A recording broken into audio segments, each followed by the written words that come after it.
The picture to my right is kind of a microcosm of what's happened this last week in Jaguars land.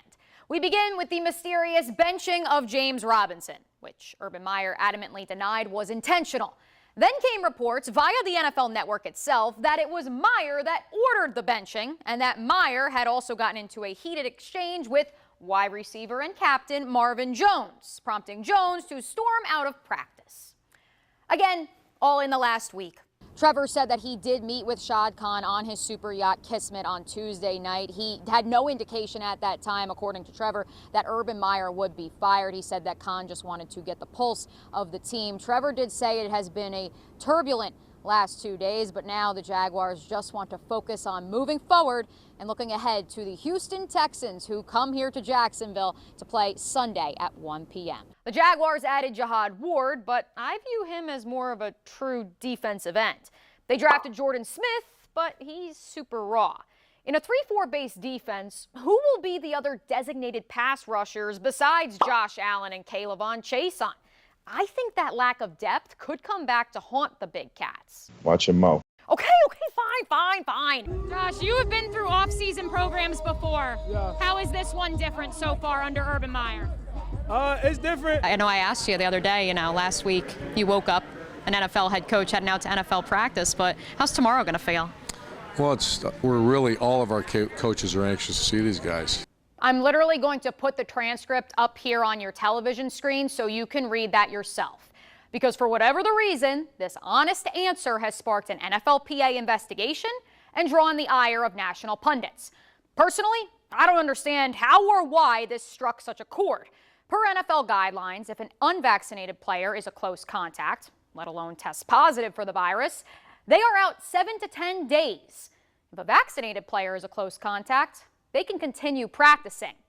In a bottom line business, you'd rather have the guy who's most likely to be available to play, right?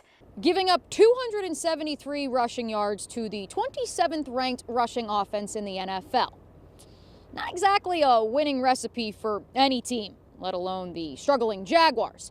Yet there was Trevor Lawrence, dealing in the final 2 minutes of the game, leading what could have been a game-winning drive, unlike in Indy, where he fumbled it away. Unlike so many failed game-winning drives earlier this year, he had a chance to win it. The result is the same, but the Jaguars say the feeling is different.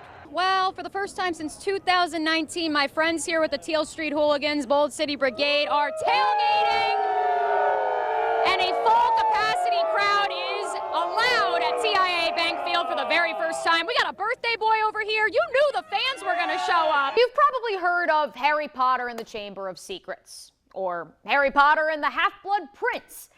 But have you heard of Trevor Lawrence and the lack of reps? Equally as dramatic, and has also captivated fans' attention like nothing before. Urban Meyer, first time. Two wildly successful college coaches.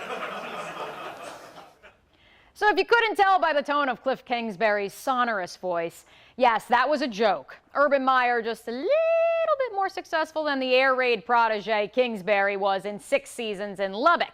But they were both regarded as offensive geniuses at the college level, and they both came into the National Football League armed with the #1 overall pick and a generational quarterback on the board. So that was September 2nd, just days after Urban Meyer allegedly kicked Lambeau in the leg.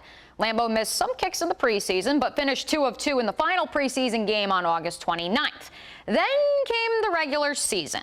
Lambeau missed a 55-yarder week 1 against the Texans, then 2 field goals week 2 against the Broncos. I asked him the Friday before the Cardinals game, September 24th, where his confidence was at. I don't want to sit and dwell on what I haven't done. I want to think about what I'm going to do. The Jacksonville Jaguars have done quite a bit of losing over the course of their 27 years of existence.